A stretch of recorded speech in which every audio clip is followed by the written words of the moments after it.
Let's talk about the bool object here in Cinema 4D. Now, the bool object performs real-time Boolean operations on primitives or polygons. This means that you can see the result in the viewport as soon as you make the two objects children of the bool object.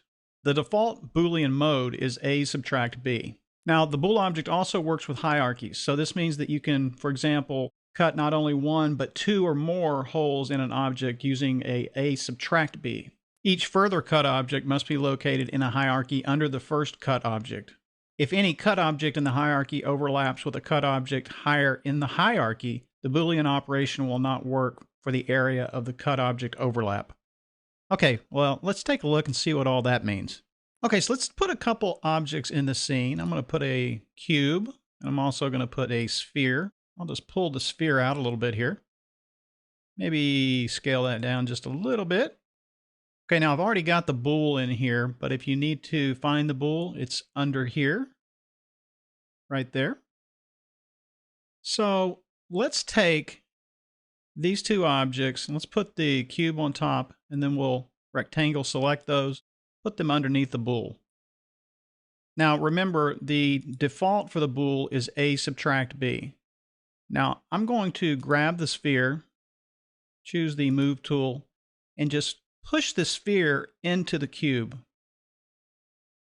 And you can see what we have going on here.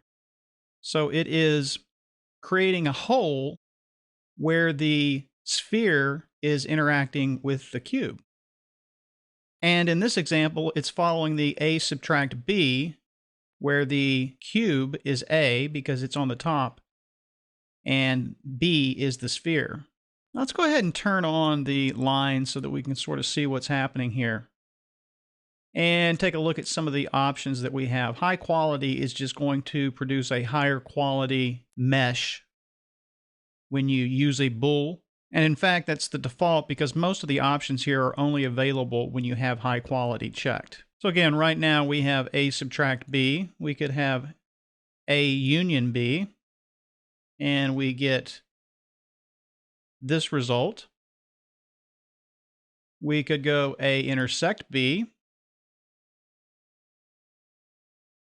We get another result. A without B. And we get something like that.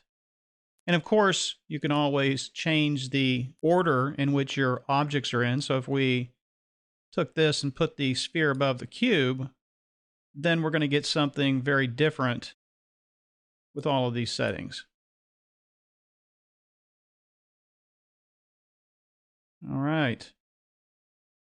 And again, going back to the high quality, if you uncheck this, it's going to use the older algorithm that it used. So generally, you're probably going to be better off sticking with the high quality checked. The only downside is that on very complex objects, it may take longer to render here. All right. Okay, so let's go ahead and put this cube back here on top. And let's get something like this. Now, typically after you've worked with a bool, you may want to convert this into a new object instead of having these three pieces here. So you can go to connect objects, actually go to current state to object. And this is going to create a new object based on the bool and the two objects. Let me turn these off. And you can see that we have the cube here. Let's go ahead and get rid of that. Go back up here to our bool, turn these back on. Now, currently we're working with parametric objects. Let's go ahead and convert these over by hitting C on the keyboard so that we have polygon objects. And we can still work with these the same way. Let's go ahead and change this to another mode, A subtract B, so that we get something like that.